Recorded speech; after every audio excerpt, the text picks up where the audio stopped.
It was sports day at Blue's house. Steve and Blue arrived during a ball. They were playing ball games in the backyard, having a backyard Ballgame Bonanza.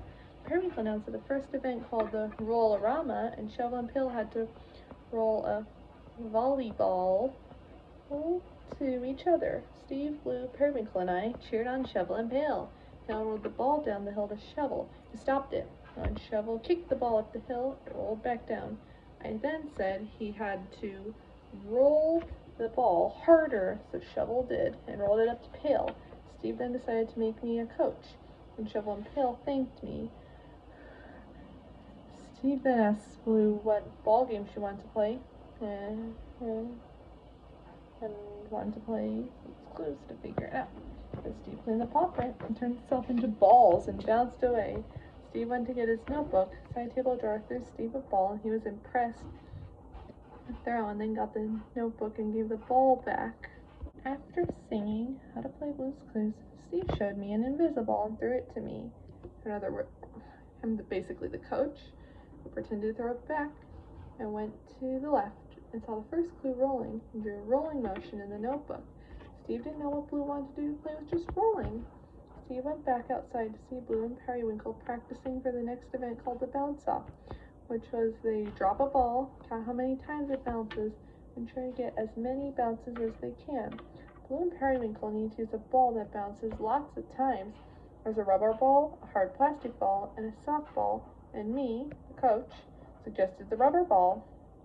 So Steve, Blue, and Periwinkle took all three balls, did an experiment by dropping all three balls together at the same time and see what happens. Steve took the soft ball, Blue took the hard ball, plastic ball, and Periwinkle took the rubber ball. When all three balls were dropped, the rubber ball bounced the most. The soft ball plummeted to the ground and didn't bounce once because it was too soft, and the hard plastic ball bounced a little bit because it was too hard, and the rubber ball was springy. And Steve, Periwinkle, and Blue used rubber balls, but Periwinkle and Blue wanted to know where the best place to bounce them would be to get the most bounces. Steve wanted to know too, and either dropped the rubber ball on the grass, a blanket, or a pavement, and I, the coach, suggested the pavement. Steve, Periwinkle, and Blue then did another experiment and dropped all three rubber balls together on the grass, blanket, and pavement to see what happens. And Periwinkle's ball just dropped on the blanket. Steve's ball bounced a little bit on the grass, and Blue's ball bounced the most on the pavement because the pavement was hard and the grass and blanket were too soft. Then Steve saw Blue was trying to figure where to drop the rubber ball from. Steve asked if Blue should drop the ball down low, up high, or in the middle, and I, the coach, suggested up high. Steve, Periwinkle, and Blue then did another experiment by dropping the balls from 3 different heights to see what happens. So Steve did down low, Blue did up high, Periwinkle did in the middle, and Steve's ball dropped downwards from down low. Periwinkle's ball dropped a little from the middle. Blue's ball bounced the most from up high.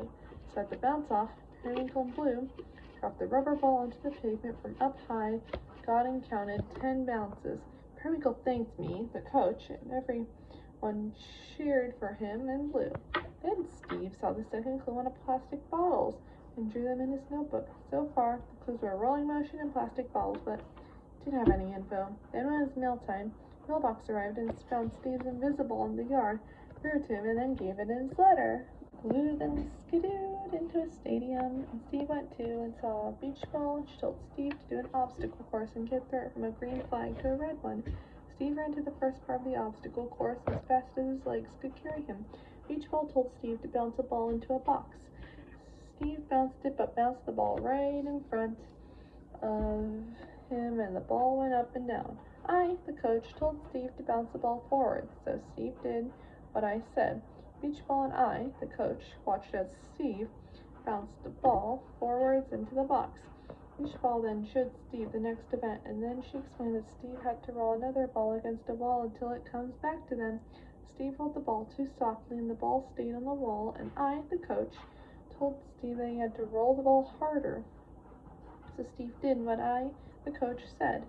Beach ball and I, the coach, watched as Steve rolled the ball into the wall hard, and it rolled back to them. beach ball, then showed Steve the last part of the obstacle course, and he explained that Steve had to roll another ball into a hole. But he rolled the ball too hard and too fast, rolled over the hole and bounced off a bucket. I, the coach, told Steve to roll the ball softer, so Steve did what I, the coach, said. Then Beach Ball and I, the coach, watched as Steve rolled the ball softly into his hole. Everyone in Beach Ball were impressed with Steve as he and Beach Ball went to the red flag and left. And I, the coach, saw the third clue on fallen down plastic bottles. The crowd played Blue's Clues with Steve and a clue and no book. Steve drew them and scooted back to the thinking chair. Clues were a rolling motion, plastic bottles, and fallen down plastic bottles. Steve realized that the game would involve a rolling ball since balls roll anyway. Thought Blue could roll the ball into the bottles and then they would fall down, and rolling was the answer. As Shovel and Pail arrived to stack up the bottles, Periwinkle arrived, cheered on Blue and said, "Go, Blue!" Beach Ball arrived too and said, "Yay, bowling for bottles!" But she was excited and thrilled to see Blue bowl. Blue then needed to know where to aim the ball to get all the bottles down, and I, the coach, suggested in the middle.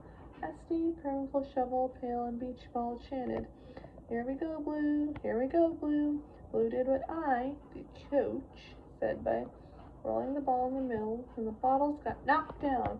Everyone then cheered for Blue, and especially me, the coach, for helping Blue and everyone out. Steve then threw the invisible ball, and I threw it back, and Steve sung the So Long song.